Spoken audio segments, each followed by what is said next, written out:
부모가 2단계 비만일 경우에 아이들이 비만일 확률이 그렇지 않은 경우보다 높다. 그런 자료가 발표되었습니다.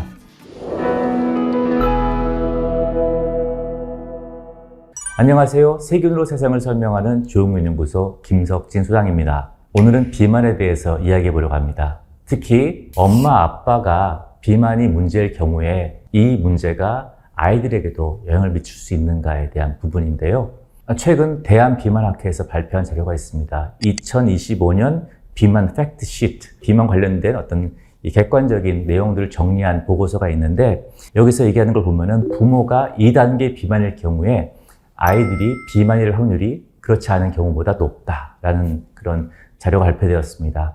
비만을 나누는 것은 1단계, 2단계, 3단계로 나눠집니다. 이것을 가늠하는 것은 체질량 지수라고 하죠.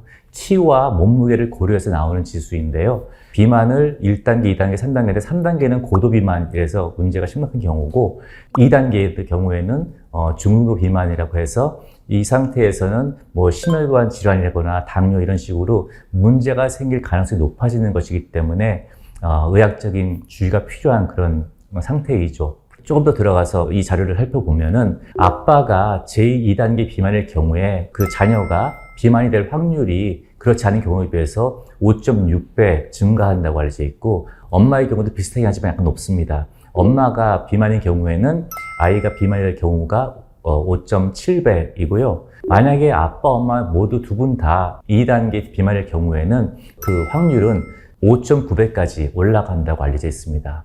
이처럼 부모님이 비만 문제가 있을 때 그 영향이 아이한테 미칠 수 있다라고 그런 자료가 최근 발표되었습니다.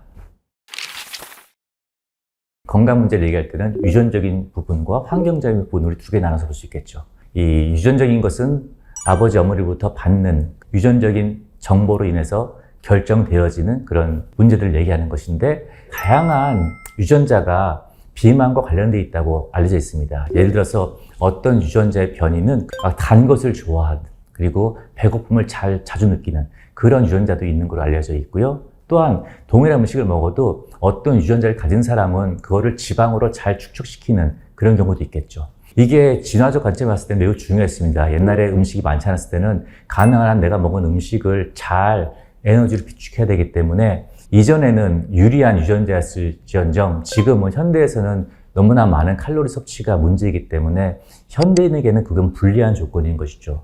또한 동일한 음식을 먹고 섭취해도 에너지를 더 많이 쓰는 사람 같은 경우에는 에너지를 더 많이 쓰기 때문에 비만이 될 확률이 적어지겠죠.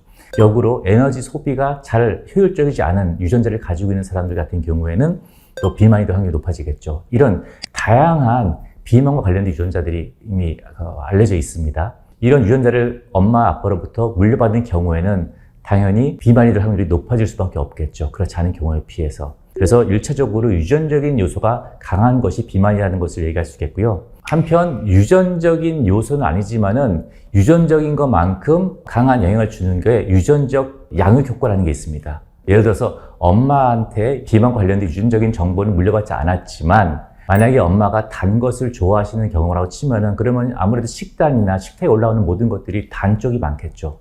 그러면 아이가 어렸을 때부터 엄마의 그런 취향에 익숙해지기 때문에 그 아이도 어렸을 때부터 단 거를 좋아하게 될 확률이 높아지게 됩니다. 그러면은 유전적이진 않지만은 양육 효과, 즉 엄마가 가지고 있는 유전적인 요건 때문에 만들어지는 양육 효과, 즉 길러지는 효과 때문에 이 아이가 비만이 될 확률이 높아지는 것도 알려진 사실입니다. 또한 장내세균도 무시할 수 없죠. 장내세균이 비만과 연관되어 있다는 것은 마이크로바이옴이 막 연구되는 초기부터 가장 핫했던 이슈이고요. 그렇기 때문에 다양한 연구와 그런 임상 시험을 통해서 장내세균의 구성이 비만과 연관되어 있다고 알려져 있습니다.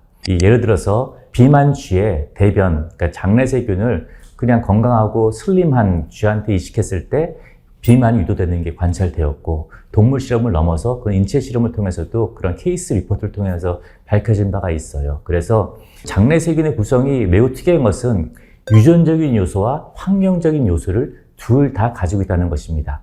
유전적인 요소는 무엇이냐 하면 엄마로부터 물려받는 거기 때문에 그런 측면에서 유전적이지만은, 또 엄마한테 물려받는 미생물들이 가지고 있는 유전적인 요소를 받는 것이기 때문에 그 또한 어떤 유전적인 요소라고 정의할 수 있겠고요. 세균은 우리 몸 장 안에라는 캐비티 안에 공간 안에 사는 것이기 때문에 장 환경을 결정하는 요소 아니겠습니까? 그래서 이 장내 세균은 엄마한테 물려받기 때문에 대부분이 많은 그 초기에 유전적인 요소와 그리고 장 환경을 결정하기 때문에 환경적인 요소 두 가지를 다 갖고 있다고 이해하시면 되겠습니다.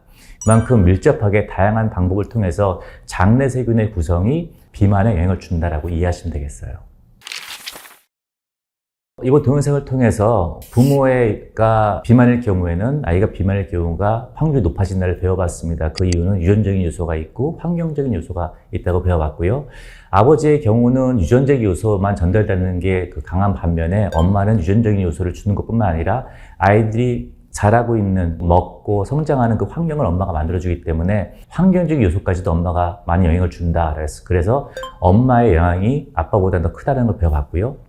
유전적인 요소는 우리가 알다시피 바꾸고 싶지 않습니다. 이미 결정된 거기 때문에. 하지만 유전자를 받았다고 해서 모든 유전자가 작동이 되는 건 아니에요. 유전자가 실제로 그 기능을 하기 위해서 좋은 기능이든 나쁜 기능이든 하기 위해서는 그 스위치가 올라가야 되는데 그 스위치 on and off를 결정하는 것이 환경적인 요소고 그 중에 하나가 장내 환경입니다. 엄마로부터 물려받은 아빠로부터 물려받은 유전자는 바꿀 수 없지만은 장 환경을 건강하게 만든다고 하는 것은 장내 세균을 직접적으로 어떤 비만 형성을 예방하는 데 도움을 줄 수 있을 것이고 또한 추가적으로 내가 가지고 태어난 유전자가 그 스위치가 올라가느냐 올라가지 않느냐도 결정하는 것이기 때문에 장내 환경을 잘 가꾸는 거야말로 내가 가지고 있는 유전적인 요소를 극복할 수 있는 대안이 될 수 있기 때문에 이미 가지고 있는 거에 아쉬워하는 것보다는 내가 극복할 수 있는 것에 집중하는 것이 더 건강한 사고와 건강한 삶이 아닐까 생각을 합니다.